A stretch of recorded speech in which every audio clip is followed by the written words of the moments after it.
सुरुङमा घुसिसकेछौँ। यसरी छ यो सुरुङ।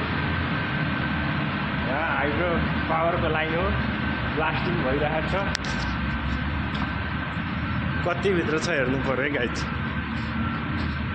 300 मिटर खनिसक्यो भने सबले ब्लास्टिङ गरेर सब आरडीएक्स हालेर त्यो लिक्विडमा हालेर यसरी मोड्यो पुरै। पुरा आरडीएक्सको सेन्ट आइरहेको छ कि पुरा। ए त्यहीँसम्म रहेछ क्या, साइडमा बैठ्छ साइडमा।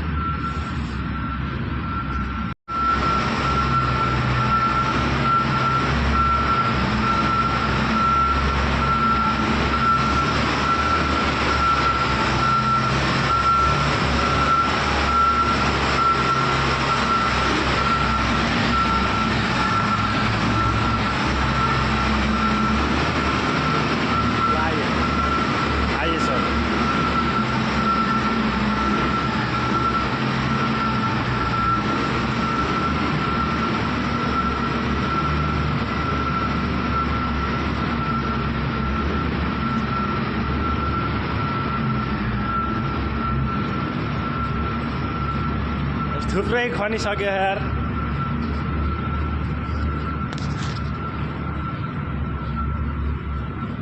हाइड्रो फ्लावरको ब्लास्टिङ, आरडीएक्स ब्लास्टिङ होइन। सब पानी यसरी गइरहेको छ स्पिडमा। ड्रिलिङ गर्छ भनेको ड्रिलिङ नगरेर रहेछ गाइस, यसरी पुरै साँचा हालेर।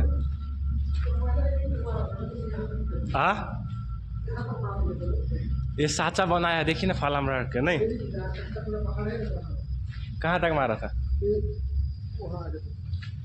ये सब फला?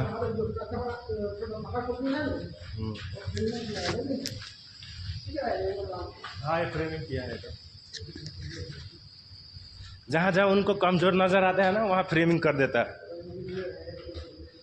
है। चाइना प्रोजेक्ट तो नहीं है, नहीं नेपाली लोग खुद किया है ना ये सब। उधर का पूरा चाइना किया था काम। सब आरडीएक्स को धुलो बनाइरहेछ। अब यहाँदेखि अगाडि बत्ती नै छैन यार।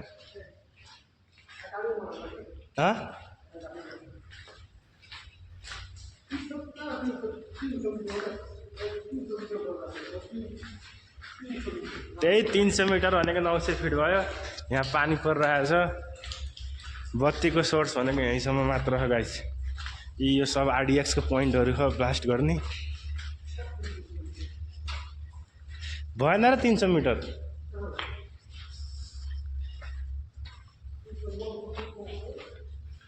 अब यहाँ केही छैन गाइज यार। ल गाइज, हामीहरु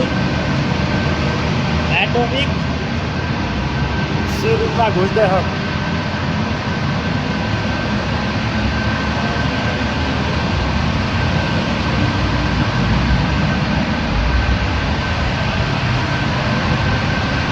पूरा ब्लास्टिङ भइरहेछ गाइस।